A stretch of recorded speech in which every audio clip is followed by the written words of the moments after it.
사랑의 하나님 아버지, 주의 자녀들 주 앞에 모여 싸우니 하나님께서 주신 은혜가 넘쳐날 수 있도록 주께서 인도하여 주시옵소서.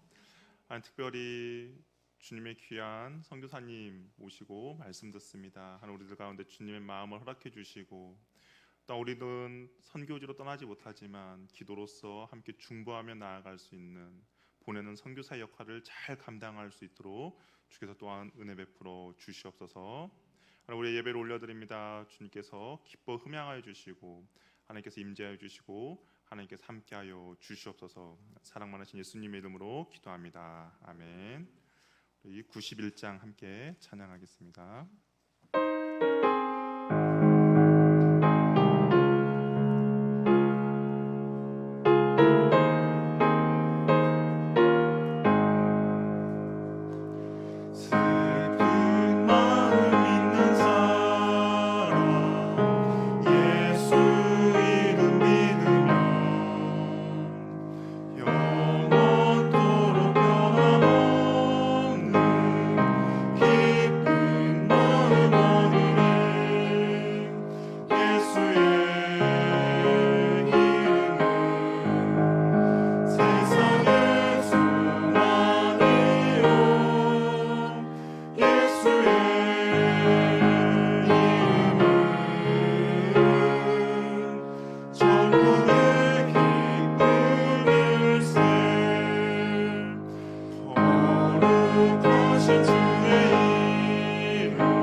우리를 대표해서 오옥화 집사님 기도하겠습니다. 저희의 모든 출입을 지키시는 하나님, 매일의 삶 속에서 저희를 눈동자같이 지켜주심을 감사합니다. 한 주를 예배로 시작하게 하시고 지금 오후 예배까지 함께 하심을 감사합니다. 예수님이 고귀한 몸을 완전히 찢어 하나님께 가까이 나아갈 수 있는 길을 죄인인 저희들에게 열어주신 그 사랑에 감사합니다. 주님의 십자가만이 저희의 자랑이고 기쁨이며 구원의 능력임을 이 시간 선포합니다. 하나님은 저희를 위해 성령님을 보내주신 은혜에 감사합니다. 주님의 영이 함께하지 않으시면 한순간도 온전히 살 수 없는 연약한 인생임을 고백하오니 치유하시고 살리시는 성령님의 은혜로 저희들을 붙들어 주시길 원합니다. 성령님의 도우심으로 죄악이 저희의 마음과 행동을 다스리지 않게 하여 주옵소서. 어떠한 상황이 와도 하나님을 신뢰하며 지혜롭고 담대히 모든 고난을 헤쳐나가기를 원합니다. 저희에게 주시는 매주 매일의 그 말씀을 기억하면서 그 말씀이 일상의 삶 속에서 적용되는 믿음의 사람이 되기를 기도합니다. 저희가 말씀에 집중할 때 말씀하시면 나아가고 말씀하시면 멈출 수 있는 순종의 사람이 되기를 간구합니다. 나아가야 할 때와 행해야 할 때를 항상 주님께 묻고 저희들의 삶을 전적으로 맡기는 믿음이 되기를 원합니다. 저희들의 생각과 마음이 기도의 자리에서 새롭게 되기를 원합니다. 올해 저희에게 주시는 예수님을 바라보자라는 말씀을 기억하면서 기도합니다. 이 기회 순간에 올바른 판단을 내릴 수 있는 영적 순발력을 주옵소서. 문제의 핵심을 잘 파악하는 신속하게 해결할 수 있는 또한 그런 하늘의 지혜를 갖게 하여 주옵소서. 하나님, 저희 하늘영광교회를 위하여 기도합니다. 하나님의 나라와 예수님의 십자가 복음의 통로가 되며 모든 예배 가운데 성령님의 충만함을 허락하여 주시어 하나님과 예수님을 깊이 만나게 해 주옵소서. 예배 가운데 하나님의 은혜로 치유와 회복을 주시옵소서. 저희 교회의 고창곤 목사님을 기억하여 주옵소서. 성령님의 충만함과 하나님의 은혜로 날마다 부어 주옵소서. 사명을 감당할 확신과 능력을 주시는 그 하나님의 사랑을 깨닫고 하나님이 붙잡고 같이 가 주옵소서. 사모님과 3명의 자녀들에게도 평안과 기쁨으로 채워주시길 원하옵니다. 오늘 김동현 선교사님을 하나님 세워주셨습니다. 준비한 말씀에 우리 성령 하나님이 기름 부어주시고 충만함으로 함께 하시며 말씀이 선포될 때 저희가 깨닫고 같이 기도의 자리에 설 수 있도록 도와주옵소서. 하나님, 저희 교회에 여러 모양의 지체들이 있습니다. 홍사모님에게 평안과 기쁨으로 함께 해주시고 기도의 자리에서 하나님이 주시는 위로가 가득하길 원합니다. 4명의 전도사님들과 또한 교회의 몸을 이루고 있는 장로님, 권사님, 안수집사님, 또한 성도들이 섬김과 봉사로 서로 돌아보며 성장할 수 있도록 도와주옵소서. 사명을 맡은 저희 한 사람 한 사람에게 올바른 분별력과 판단력을 주시고 하나님의 뜻을 묻지도 않고 저희의 열심만 앞세워 공동체에 곤란한 일이 없기를 원합니다. 하나님과 바른 관계를 맺어 하나님의 뜻에 겸손히 순종하고 공동체에 유익을 끼치는 선한 일에 쓰임받을 수 있도록 준비시켜 주옵소서. 하나님, 저희의 가정들이 주님의 사랑과 용서함으로 가득하며 관계가 회복될 수 있도록 도와주옵소서. 또한 해외와 타지와 군 입대와 또한 취업과 준비하고 있는 지체들을 하나님께서 기억하여 주시옵시고 힘과 용기를 주시옵소서. 한 주도 말씀과 기도의 자리에서 시작하고 승리하기를 원하며 예수님 이름으로 기도합니다. 아멘.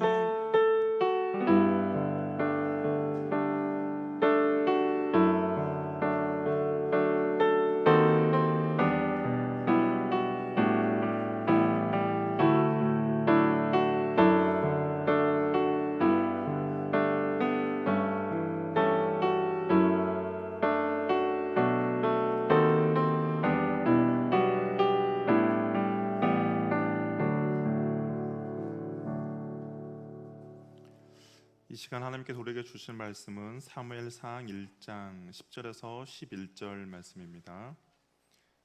사무엘상 1장 10절에서 11절 말씀, 구약성경 408쪽입니다. 우리 2절이니까요. 우리 같이 한 목소리로 함께 읽도록 하겠습니다. 사무엘상 1장 10절에서 11절 말씀 같이 읽도록 하겠습니다. 시작. 한나가 마음이 괴로워서 여호와께 기도하고 통곡하며 서원하여 이르되 만군의 여호와여, 만일 주의 여종의 고통을 돌보시고 나를 기억하사 주의 여종을 잊지 아니하시고 주의 여종에게 아들을 주시며 내가 그의 평생에 그를 여호와께 드리고 삭도를 그의 머리에 대지 아니하겠나이다. 아멘. 미얀마와 아버지의 마음이라는 제목으로 우리 김동현 선교사님 말씀 전하실 때 아는 은혜 받으시길 바랍니다. 할렐루야. 네, 이렇게 만나 뵈서 너무나 감사합니다. 또 이렇게 귀한 또 설교할 수 있는 기회를 주신 목사님과 교회에 감사드립니다. 제가 2001년도에 미얀마 가서 벌써 23년 차 사역을 하고 있습니다. 지나간 시간들을 돌아보면 참 열심히 달려온 것 같아요. 또 달려온 시간만큼 하나님께서 열매들도 주시고 또 은혜를 주셔서 또 여러분들의 기도의 힘으로 지금 여기까지 왔습니다. 아무튼 감사드리고요. 천국 가면 선교에 대한 상급을 주실 거잖아요. 그거 저 혼자 받을까요? 여러분도 같이 받는 줄로 믿습니다. 미얀마 선교의 그런 열매를 맺기까지 기도하고 또 후원하고 또 관심을 가져주신 여러분과 함께 그 상급을 받게 될 줄로 믿습니다. 그 출애굽기 17장에 보면 아말렉과의 전쟁 나오잖아요. 그 아말렉과의 전쟁은 여호수아가 싸움을 잘해서 이긴 게 아닙니다. 합작품이거든요. 산 위에서 모세가 이렇게 기도하고 또 양 옆에서 누가 도와주죠? 아론과 훌이 이렇게 잡아주잖아요. 그리고 밑에서 여호수아가 싸우고요. 합작품이거든요. 선교에 대한 열매도 합작품입니다. 우리 목사님이 기도하시고 또 교회 성도들이 목사님을 도와서 함께 마음을 모아서 목사님을 지원하고 또 선교지 현장에서 선교사가 일하고 이게 합작품이 이루어질 때 열매들이 맺죠. 특별히 미얀마는요 불교의 나라이기 때문에 영적인 싸움이 치열해요. 영적으로 조금만 민감한 분들은 금방 느껴요. 불교 문화권이기 때문에 특별히 더 그런 속에서도 하나님께서 이렇게 귀한 열매들을 주셔서 얼마나 감사한지 모릅니다. 아무튼 지속적으로 미얀마 선교를 위해서 힘있게 함께 달려갈 수 있기를 축복합니다. 제가 처음 소개하는 것 같아요. 제가 이게 그 통치마인데요. 미얀마 사람들이 그냥 평소에 그냥 즐겨가 아니라 그냥 입는 평상복입니다. 전통 의상이기도 하고요. 남자나 여자나 나이 든 사람이나 뭐 아이들이나 다 입는 그런 옷인데요. 시범을 한번 보여드리겠습니다. 앞쪽으로 입었다가 좀 떨어지면 이렇게 돌려서 또 입기도 해요. 이렇게도 있고.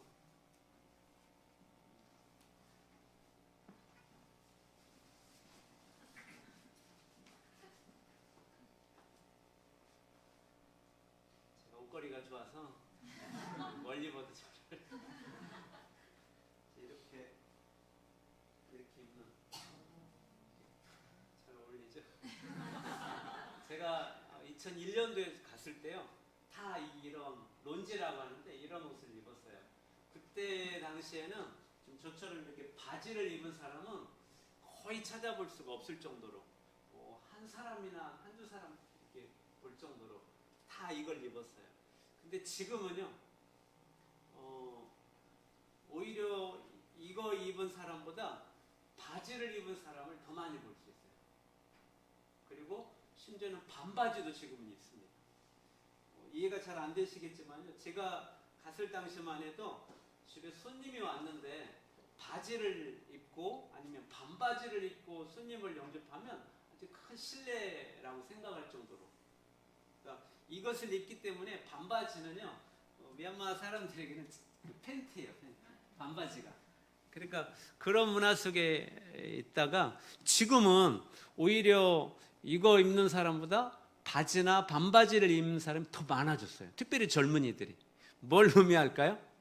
미얀마가 그렇게 달라지고 있어요. 문화가 달라지고 있어요. 인터넷이 개방되면서 보급되면서 이제 그런 해외 문화들이 들어오잖아요.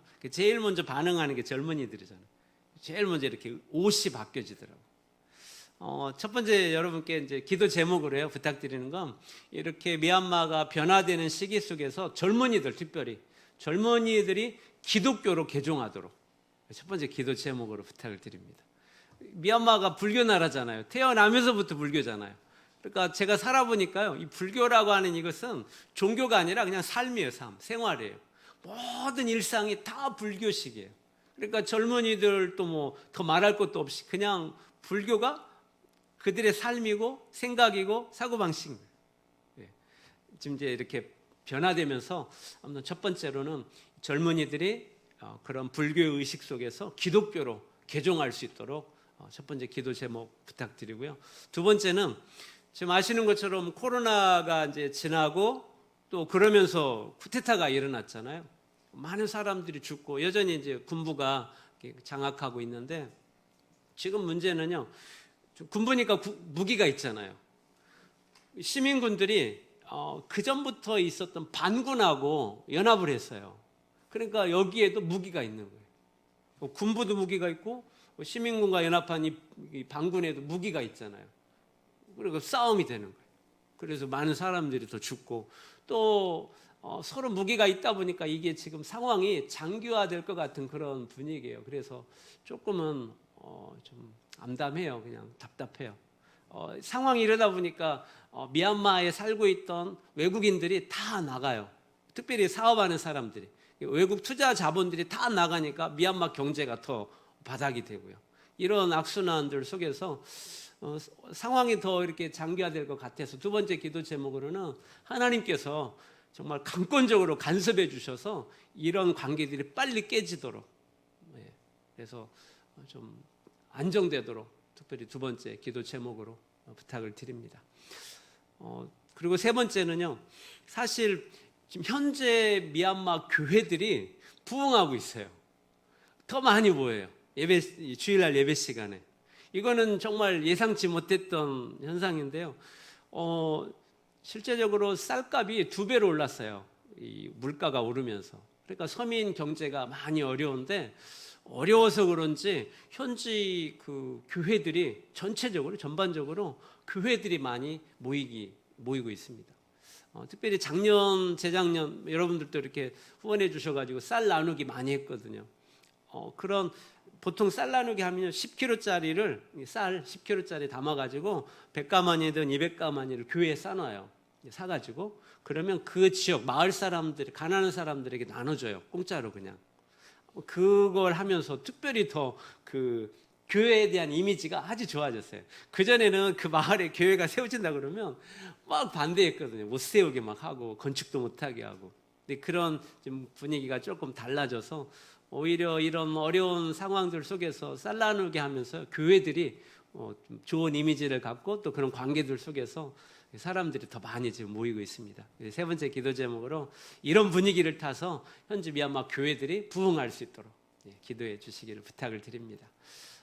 여러분들의 기도를 통해서 미얀마의 그런 영적 전쟁에서 승리할 수 있도록 또 교회들이 미얀마 현지 교회들이 더 많이 부흥하고 또 그 속에서 더 많은 생명 구원의 역사들이 일어나도록 기도해 주시기를 부탁을 드립니다. 할렐루야. 지난 4월 달에 그 부활절 지나면서 말씀을 이렇게 보다가 마태복음 28장에 보면 그 여인들이 예수님 무덤을 찾아가잖아요. 그때 천사가 그가 여기 계시지 않고 다시 살아나셨다. 와서 봐라. 그리고 빨리 가서 제자들에게 사실을 알려라. 그런 장면이 나오잖아요.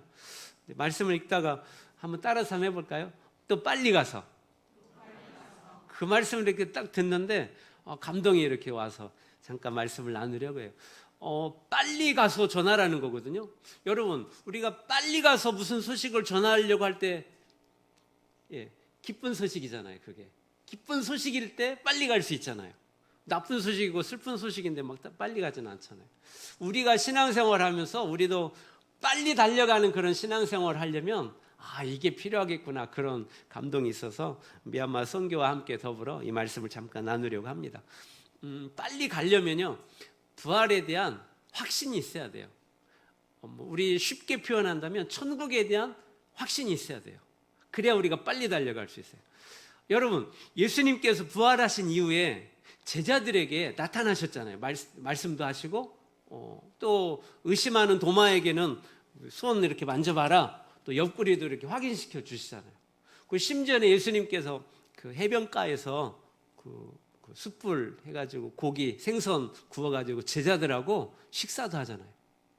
한 가지 여쭤볼까요? 예수님은 왜 제자들에게 이렇게 여러 차례 나타나셔서 확인시켜 주시고 또 심지어 만지기까지 하시고 같이 생선을 구워서 식사까지 하시면서 왜 이렇게까지 확인을 시켜 주셨을까요? 예수님은 이제 곧 승천하시잖아요. 그럼 누가 남아요? 제자들이 남잖아, 이 땅에. 이 제자들은요, 예수님의 이 부활하심에 대한, 이 부활의 증거를 위한, 부활의 증인을 위한 이 일에 목숨을 걸어야 될 제자들입니다. 그런데 부활에 대한 이 확신이 99%면 거기에 목숨을 걸 수 있을까요? 어려울 거예요. 100%. 예수님은 제자들에게, 여러분 생각해 보세요. 그 당시에 제자들뿐만 아니라 모든 사람들이 예수님께서 십자가에 달리셔서 그렇게 처절하게 죽으신 걸 다 봤잖아요. 그렇게 죽었는데 죽은 사람이 다시 살아났다고 이야기할 때 누가 믿겠어요, 그거를? 그러니까 예수님은 이 제자들이 100% 확신을 가질 수 있도록, 이 부활이라고 하는 이것이 확실하다는 것을 100% 확신을 갖도록 이렇게 확인시켜 주시는 거예요. 여러분 어떻습니까? 여러분 지금 죽어도 천국 갈 수 있는 확신이 있으십니까? 천국에 대한 100% 확신인가요? 99% 아니시고? 여러분 100%가 아니면 이것에 대해 목숨을 걸기 어려워. 이것에 대해 인생을 걸기 어렵습니다. 천국에 대한, 부활에 대한 100% 확신을 가질 때 이거에 내가 목숨을 걸고 내 인생을 걸고 달려갈 수 있는 거예요. 그것도 빨리 달려갈 수 있는 거예요. 사도 바울이 그런 확신이 있었잖아요. 천국도 보고 오고. 그러니까 나의 달려갈 길과 주 예수께 받은 이 사명, 이것을 위해서는 내 목숨 조금도 아까워지 않는다고 그렇게 달려갈 수 있었던 겁니다. 우리의 신앙생활의 모습은 어떻습니까? 그렇게 달려가는 신앙생활이신가요? 달려가는 삶이기를 주의 이름으로 축복합니다. 달려가려면 100%가 필요해요. 확신, 천국에 대한 확신, 부활에 대한 100% 확신이 필요해요. 그래야 힘있게 달려갈 수 있습니다. 두 번째는요, 부활에 대한 감격이 있어야 돼요. 감격. 우리는 없지만 옛날에 일제시대 때 막 그 일제치하에서 막 억압받고 막 핍박을 받고 막 감옥에도 가고 막 그렇게 힘겹게 있었던 사람들은 8월 15일이 어떨까요? 그 당시 8.15 마음에요 감격이 있는 거예요. 그래 거리에 나와서 대한독립 만세라고 외칠 수 있는 거예요. 감격이 있기 때문에. 여러분 우리도 부활에 대한 그런 감격, 천국에 대한 그런 감격이 있을 때 이런 감격을 가지고 달려갈 수 있는 거예요. 우리의 사역이든 우리의 삶이든 전도하는 거든 뭐가 됐든 그 현장에 우리가 달려갈 수 있는 거예요. 그런 감격이 있기 때문에. 여러분 손자가 학교에서 시험반 100점을 맞았어요. 그 소식을 어떻게 해요? 달려가잖아요. 이 소식을 알리려고. 우리 손자가 100점 맞았다고. 자랑거리. 내 안에 그런 부활에 대한 감격이 있을 때 우리는 그 감격을 가지고 달려갈 수 있는 거거든요. 아무튼 그런 부활에 대한 감격이 여러분 마음 가운데도 충만해지기를 축복합니다. 북한에 가면요 이명수 폭포라는 게 있대요. 이명수 폭포 천연기념물로 지정되어 있는 폭포입니다. 근데 유명한 이유가 있어요. 여러분 북한의 날씨가 겨울에는 막 30도, 40도 되잖아요. 근데 그런 날씨 속에서도 전혀 얼지 않는 폭포라고 해요. 그래서 유명. 왜 얼지 않을까요? 그런 추운 날씨인데 그 속에서 온천수가 난대요. 온천수가 나서 이렇게 떨어지니까 안 오는 거예요. 우리의 신앙생활도요. 부활에 대한 그런 천국에 대한 감격이 계속해서 내 안에서 이렇게 샘솟을 때 우리의 신앙생활이 얼지 않아요. 여러분 실제 그렇지 않나요? 지금 우리가 신앙생활하는 모습들이 건강의 문제든 자녀의 문제든 가정의 문제든 사업의 우리의 신앙생활을 그냥 꽁꽁 얼어붙게 만드는 상황들이 많잖아요. 제대로 기도하지 못하게 제대로 예배도 못 드리게 하고 제대로 신앙생활하지 못하도록 우리의 믿음을 우리의 삶 우리의 마음을 꽁꽁 얼어붙게 만드는 그런 상황들이 얼마나 많아요. 그런 상황들 속에서 우리가 어떻게 이겨낼 수 있겠어요? 그 이명수 폭포처럼 속에서 뜨거운 온천수가 계속해서 흘러나오니까 얼지 않는 것처럼 우리의 심령에도 부활에 대한 그런 감격이 날마다 이렇게 새롭게 샘솟을 때 우리가 제대로 신앙생활을 할 수 있는 줄로 믿습니다. 날마다 샘솟기를 축복합니다. 부활에 대한 감격이 내 안에 충만할 때 우리의 제대로가 아니라 달려가는 그런 신앙생활을 하게 될 줄로 믿습니다. 그런 삶이 되기를 축복합니다. 그리고 또 한 가지는요, 우리가 달려가는 신앙생활을 하려면 오늘 주신 이 말씀처럼 한나 얘기를 잠깐 하려고 하는데요. 10절에 보면 한나의 마음이 괴로워서 그랬어요. 왜 한나가 괴로운지 다 아시죠? 아기를 낳지 못해서 그런 거잖아요. 또 첩으로 들어온 분인나가 막 이렇게 괴롭히고 하니까 너무 속상하고 너무 괴로운 거예요. 그래서 성전에 올라가서 하나님 앞에 기도하는 거잖아요. 여러분 10절에 보면 기도할 때요, 여호와께 기도하고 통곡하며라고 그랬어요. 통곡하며. 얼마나 마음이 괴롭고 속상하고 그래서 하나님 앞에 통곡하면서 기도하는 거. 어떤 기도예요? 뭔 기도하겠어요? 한번 얘기해 보세요. 어떤 기도? 하나님 아들을 주세요. 맞죠? 아들을 낳지 못함으로 인한 그런 고통이니까 통곡하며 기도할 때 하나님 아들을 주세요. 그런 기도 맞잖아요. 근데요 11절에 보면 그런 기도가 아니에요. 한번 보세요. 10절 11절에 보면 서원하여 이제 기도하잖아요. 여종에게 아들을 주시면 거기까지는 이해가 되는데 그 다음 뭐예요? 그 아들을 어떻게 하겠다고요? 다시 하나님께 드리겠습니다 그러잖아요. 지금 아들이 필요한 건 누구예요? 한나잖아요. 그런데 한나는 그 아들을 하나님께 드리겠다고 지금 하잖아요. 좀 맞지 않는 거 아니에요? 아들이 필요한 건 한나인데 왜 한나가 이렇게 괴로워서 통곡하면서 기도할 때 왜 이렇게 기도의 내용이 바뀌었을까요? 아들은 한나가 필요한데 왜 아들을 하나님 앞에 드리겠다고 했을까요? 별로 생각 안 해보셨죠? 그 답은요 15절에서 찾을 수 있어요. 15절 한번 보세요. 끝에쯤에 한나가 이렇게 기도할 때 그 옆에 있던 엘리 제사장이 술 취한 여인인가 하고 막 핀잔하잖아요. 그때 한나가 이야기해요. 나 술 취한 거 아니라고, 독주 마신 거 아니라고 하면서 뭐라고 이야기하냐면 끝에 보면요, 여호와 앞에 내 심정을 어떻게 했다고요? 통한 것이다 라고 그러잖아요. 그러니까 한나가 기도할 때요, 하나님의 마음과 한나의 마음이, 저를 보세요, 딱 통한 거예요. 이거 한나의 마음과 하나님의 마음이 딱 통한 거예요. 여기에서 달라진 거예요. 어떻게 달라졌을까요?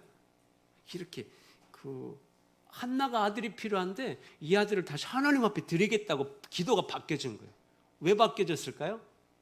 그 이유는 하나님의 마음과 통했기 때문에. 어떤 하나님의 마음? 저는 이렇게 이제 상상을 해봐요.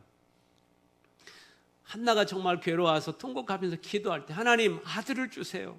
아들이 없어 이렇게 제가 어렵습니다. 고통스럽습니다. 아들을 주세요. 그렇게 기도할 때 하나님의 마음이 팍 와닿은 거예요. 통한 거예요. 어떤 마음이냐? 저는 이렇게 이제 상상을 해요. 하나님께서 한나에게 마음으로, 한나야, 너 아들이 필요하지? 근데 나도 아들이 필요하단다. 아버지의 마음을 가지고 내 백성 이스라엘에게, 내 백성에게 가서 이 아버지의 마음을 이야기해 줄 아들이 나도 필요하단다. 그게 통한 거예요. 여러분, 한나가 살고 있었던 그 시대가 사사시대잖아요. 사사시대가 어떤 시대죠? 하나님을 잘 섬기는 시대가 아니었어요. 오히려 하나님을 배반하고 우상을 섬기고 또 자기 마음대로 살았던 시대잖아요. 사사시대가. 그런 시대에 하나님도 하나님의 마음을 가지고 하나님의 마음을 이야기해 줄 아들이 필요했던 거예요. 그것이 통한 거예요. 한나의 마음. 그래서 한나의 마음이 아버지의 마음과 딱 통할 때 기도의 내용이 바뀐 거예요. 하나님 아들을 주시면 이 아들 하나님 앞에 드리겠습니다. 그게 사무엘이잖아요. 아버지의 마음, 하나님 아버지의 마음을 가지고 이스라엘 백성들에게 선포하고 그들을 다시 하나님에게로 인도했던 사무엘. 그러니까 우리가 기도할 때요, 그게 필요해요. 우리는 보통 기도할 때 하나님 이것 주세요, 저것 주세요, 저것도 주세요, 이것도 주세요. 막 그렇게 기도하고 기도 끝 그냥 가잖아요. 그러면 안 돼. 기도할 때 한나는 정말 괴로움, 고통 가운데 하나님 앞에 기도할 때 하나님의 마음과 딱 통한, 우리도 그게 필요해요. 통할 수 있기를 축복합니다. 기도할 때 이 땅을 향하신, 또 이 지역을 향하신, 또 세계를 향하신 그런 하나님 아버지의 마음과 딱 통할 때 그 속에서 감동이 있고 또 그 속에서 우리가 어떻게 해야 할 것인지에 대한 답을 얻게 될 줄로 믿습니다. 이사야 선지자에게 하나님께서 6장에 보면 내가 누구를 보내며 누가 우리를 위하여 갈고 있죠. 이사야 선지자 뭐라고 대답하죠? 내가 여기 있나이다. 나를 보내서 그렇게 응답하잖아요. 근데 여러분, 제가 이 말씀을 묵상하면서 하나님께서 지금 우리들에게도 그렇게 말씀하실 수 있어요. 내가 누구를 보내며 누가 우리를 위하여 갈꼬 하면 물음표가 붙잖아요. 이것을 질문형으로 받으면 안 돼요. 질문형으로 들리는 사람은 응답하기가 어려워요. 내가 누구를 누가 우리를 위하여 갈꼬 라고 하는 이 하나님의 말씀이 질문형이 아니라 질문형으로 듣는 사람은 그거요, 저 선교사님 보내세요. 그거는 저 열심히 권사님 보내세요. 그렇게 응답해요. 이건 질문형이 아니라 내가 누구를 보내야, 내가 누구를 보내면 누가 우리를 위하여 갈꼬 라고 하는 이건 하나님의 절규인 거예요. 절규. 하나님의 마음인 거예요. 이사야 시대의 백성들 생각해 보세요. 하나님의 말씀을 선포해도요, 듣지 않습니다. 거역합니다. 여전히 우상 숭배합니다.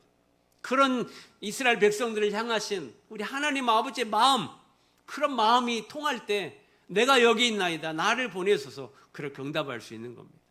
우리가 교회 생활하면서 태신자 전도도 하고 또 전도하고 이런 교회 봉사활동, 이런 봉사 하잖아요. 많은 일들을 하잖아요. 그때 하나님 아버지의 마음이 통할 때 그 속에서 감동이 있고 또 그런 감동 가운데 기쁨으로 또 감사함으로 할 수 있는 거예요. 이게 없으면 눈치 보게 되고 체면 따지게 되고 또 목사님이 이렇게 알아주지 않고 또 인정해 주지 않으면 또 이렇게 서운해하고 시험에도 그렇게 돼요. 이사야 선지자도 똑같아요. 여러분, 예레미야 선지자 별명이 뭐죠? 예레미야 선지자. 눈물의 선지자라고 하는 별명이 있잖아요. 왜 그런 별명이 붙었을까요? 이것도요, 예레미야 선지자가 하나님의 아버지의 마음과 통했기 때문에 그런 거예요. 하나님의 심판의 메시지를 선포하니까 백성들이 듣기는커녕 거부하고 그렇게 선포하는 예레미야 선지자를 더 핍박하고 막 가두고 그래버리잖아요. 그러니까 나 더 이상 이거 안 하겠다고, 하나님의 말씀 전하지 않겠다고 할 때 어때요? 마음이 편했나요? 불 붙는 것 같아서. 예레미야 마음에 불 붙는 것 같아요. 마음이 답답하여 견딜 수 없다고 고백하잖아요. 왜 그걸 느끼겠어요? 하나님의 아버지의 마음과 통했기 때문에. 그래서 예레미야 선지자가 할 수 있는 건 우는 것밖에 없었던 거예요. 아무리 선포해도 듣지 않는 백성들. 그러나 하나님 아버지의 마음과는 통해 있고 아버지의 마음을 알고, 그래서 백성들을 바라보면서 울 수밖에 없는 거예요. 그러니까 우리가 신앙생활 하면서요, 울 수 있다는 것은 은혜입니다. 더 많이 울 수 있기를 축복합니다. 아버지의 마음과 통하지 않고서는 눈물이 안 나와요. 울 수가 없어요. 그런 아버지의 마음을 느낄 때, 그 아버지의 마음과 통할 때 아버지의 마음이 느껴지니까, 그런 아버지의 마음을 가지고 바라보니까 울 수밖에 없는 거예요, 상황들이. 그런 신앙생활 되기를 축복합니다. 힘있게 달려가려면 천국에 대한, 부활에 대한 확신과 그리고 부활에 대한 감격과 또 아버지의 마음과 통함이 있어야 돼요. 우리 어렴풋이 생각나는, 작년에 제가 수학 문제 하나 드린 거 생각나세요? 1 더하기 x는 2다. x는 얼마일까요? 1 더하기 x는 2. x는 얼마죠? 얼마예요? 1. 그럼 더 어려운 문제. 5 더하기 x는 10이다. x는 얼마일까요? 잘하시네. 어떻게 하셨어요? 근데? 아니, x가 1이라는 걸 어떻게 알죠? x는 모르는 값을 x라고 그러잖아요. 근데 1이라는 거 맞춰서 어떻게 알아요? 2라고 하는 답이 나와 있기 때문에 x가 1이라는 걸 알잖아요. 또 답이 10이라는 게 나와 있기 때문에 x가 5라는 걸 알잖아요. 그렇죠? 여러분의 인생의 답은 뭐죠? 여러분의 인생의 답이 뭐예요? 이 답이 나와야 내가 앞으로 살아갈 내 인생의 x값을 구할 수 있는 거죠. 여러분의 인생의 답이 뭐죠? 천국이기를 축복합니다. 어떤 사람들은 돈인 사람도 있어요. 내 인생의 답이 돈이기 때문에 이 돈을 위해서 내 인생의 x값, 지금 앞으로 살아가야 될 내 인생을 돈을 위해 살아가는 거예요. 돈을 벌기 위해서. 수단 방법 가리지 않고 돈이라면 무조건 하는 거예요. 뭐 교회 안 나가도 괜찮아요. 그냥 돈이면 끝인 거예요. 그렇게 살아가는 사람들이 있잖아요. 여러분의 인생의 답은 뭡니까?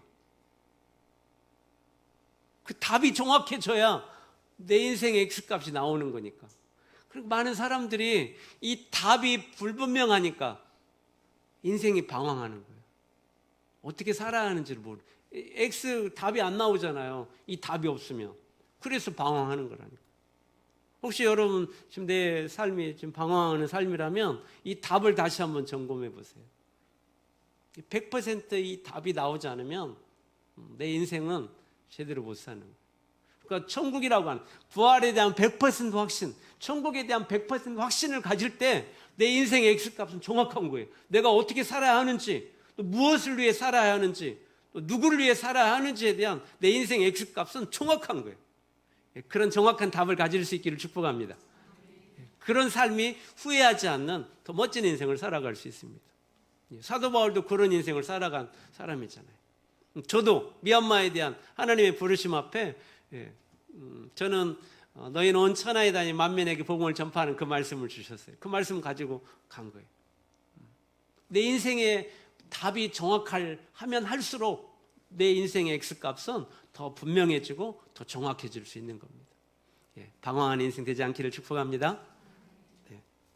그래야 우리가 제대로 신앙생활. 또 한 가지는요, 여러분, 우리가 빨리 달려가려면, 부활의 증인된 삶을 위해서 달려가려면 부활에 대한 100% 확신도 필요하고, 또 부활에 대한 감격도 필요하고, 또 아버지의 마음과 통함도 필요해요. 그래야 우리가 제대로 할 수 있으니까. 그렇지만 우리가 현실적으로 그렇게 내가 해야지라고 다짐하지만 어렵잖아요. 작심삼일이잖아요. 신년 될 때마다 올해는 새벽기도 해야지, 성경 일독해야지, 이런저런 전도한 사람이 얼마나 많은 작정을 해요. 그렇지만 작심삼일이잖아요. 그냥 솔직하게 하나님, 제 현재 모습이 이렇습니다. 요 모양 요 꼴입니다. 솔직하게 인정하고요. 하나님 도와주세요. 성령님 저를 도와주세요. 그렇게 기도할 수 있기를 바랍니다. 사도행전 1장 8절에 보면 오직 성령이 너에게 임하시면 너희가 뭘 받고요? 권능을 받고 그러잖아요. 성령이 너에게 임하시면 너희가 권능을 받는데, 이 권능이라고 하는 이것이요, 헬라어로 두나미스라고 그러잖아요. 두나미스. 이 두나미스라고 하는 이 단어에서 그 영어 다이나마이트가 나온 거잖아요. 이 두나미스, 성령의 권능, 이것은 그렇게 설명하더라고요. 1톤의 폭탄이 뻥 터지는 위력이라고. 1톤의 폭탄이 여기서 뻥 터진다면 어떻게 될까요? 흔적도 없이 사라지겠죠. 그 정도의 파워가 이 성령의 권능이라는 거예요. 우리가 신앙생활할 때 부활의 증인된 삶, 또 올해 작정한 대로 그런 믿음의 삶을 살아가려면 내 힘으로 막 두 주먹을 불끈 쥔다고 해서 되는 게 아니잖아요. 오히려 내 힘을 빼고 나의 연약함을 솔직하게 고백하고 그런 성령의 권능을 주시도록, 그런 성령의 권능을 힘입어서 그 일을 할 수 있게 해달라고 기도하는 게 지혜로운 기도인 줄로 믿습니다. 성령의 권능을 힘입을 때 우리가 그것이 가능한 거예요. 그러니까 내 힘으로 하려고 하지 말고, 내 의지만 가지고 막 하려고 하지 말고요. 오히려 내려놓고 겸손한, 내가 막 그렇게 힘 줘봤자 내 인간적인 혈기만 더 많이 나오거든요. 오히려 내려놓고, 하나님, 제 믿음이, 제 모양이 이 정도밖에 안 됩니다. 솔직하게 고백하고, 성령님 나를 도와주세요. 그런 성령의 권능으로 나를 다시 한번 충만하게 해주세요. 그렇게 기도하기를 바랍니다. 그런 성령의 권능을 힘입을 때 우리가 제대로 신앙생활을 할 수 있고, 또 부활의 증인된 삶을 살아갈 수 있습니다.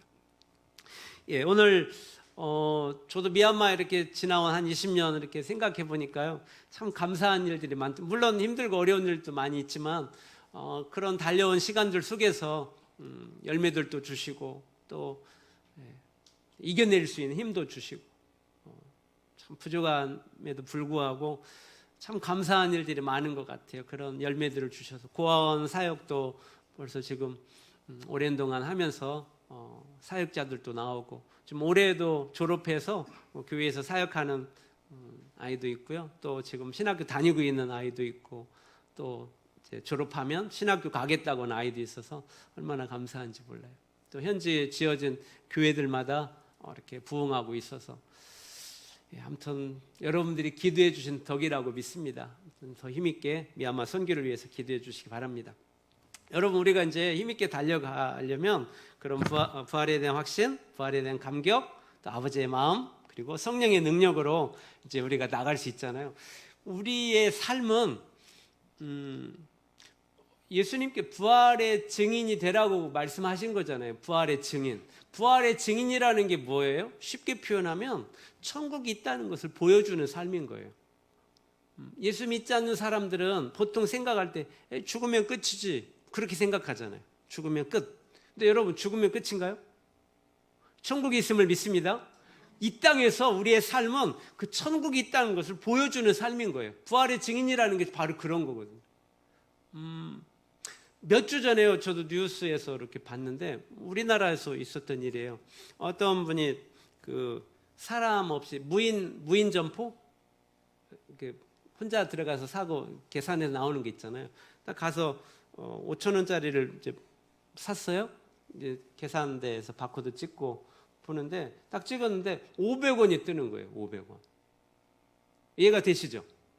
분명히 다시 가서 확인했어요. 갔더니 5천 원으로 이제 써 있는 거예요. 다시 와서 찍었는데 500원으로 기록돼요. 500원만 내면 계산되는 거예요.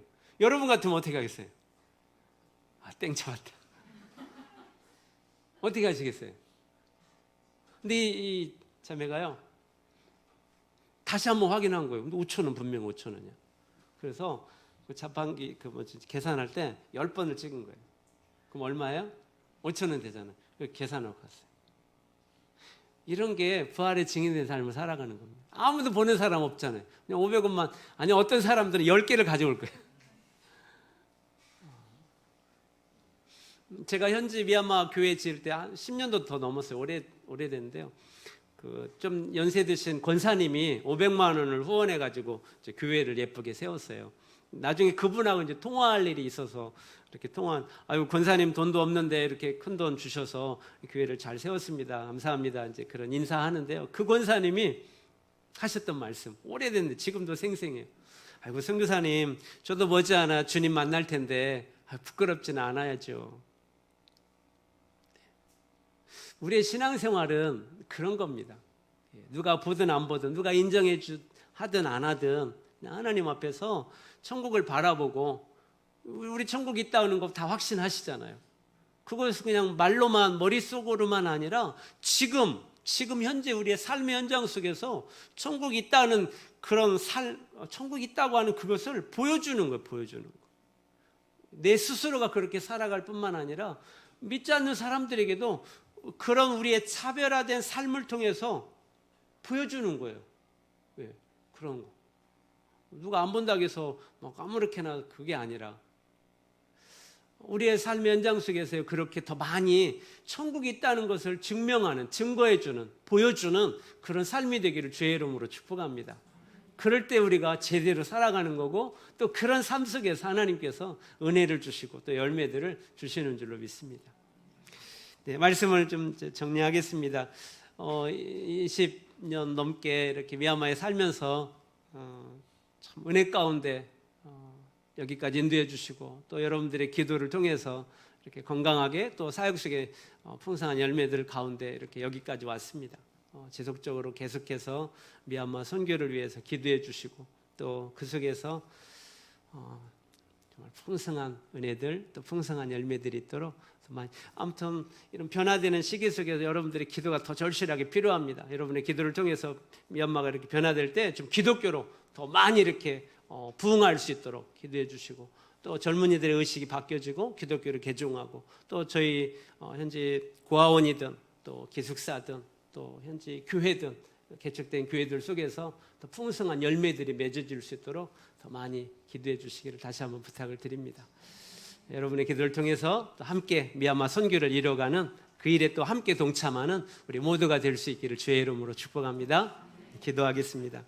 좋으신 하나님, 부족한 종 세우시고 미얀마 선교에 대한 말씀, 또 우리의 신앙생활에 대한 말씀 함께 나누게 해주셔서 감사합니다. 하나님, 부활에 대한 확신과 부활에 대한 감격과 우리 하나님 아버지의 마음과 또 성령의 능력으로 더 힘있게 달려가는 신앙생활이 되게 하여 주옵소서. 지치지 않도록, 낙심하지 않도록 날마다 천국에 대한 확신 가지고 힘있게 달려가는, 이 땅에서 부활의 증인된 삶을 살아가는 우리 모두가 되게 하여 주옵소서. 특별히 하늘 영광교회 하나님 이곳에 세우시고 지금 여기까지 인도해 주신 것을 감사합니다.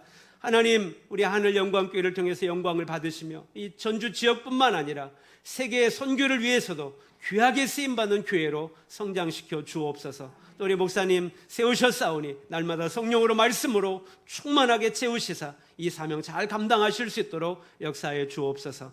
감사드리며 예수님의 이름으로 기도하옵나이다. 아멘.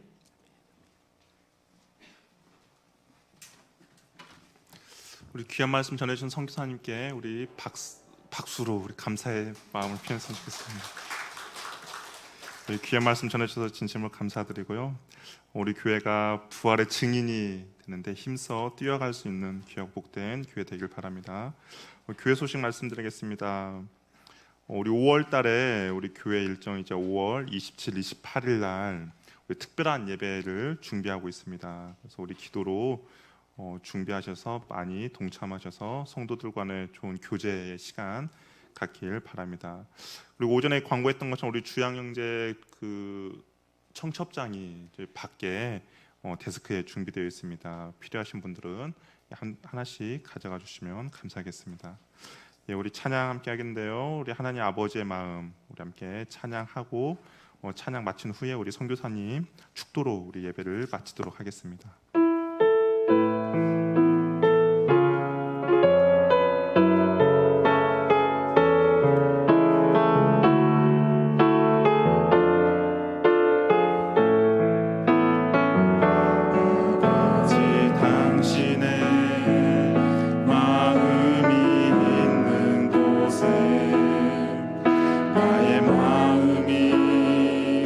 있기를 원해요.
이제는 우리 주 예수 그리스도의 은혜와 하나님 아버지의 크신 사랑과 성령님의 감화 감동 교통하시며 삶 속에서 늘 함께 하시는 은총이 아버지의 마음을 품고 부활의 증인된 삶을 살아가리라 다짐하는 사랑하는 성도들 머리 위에 가정의 생업 우리 온 교회 위에 이제로부터 영원토록 함께 계실지어다.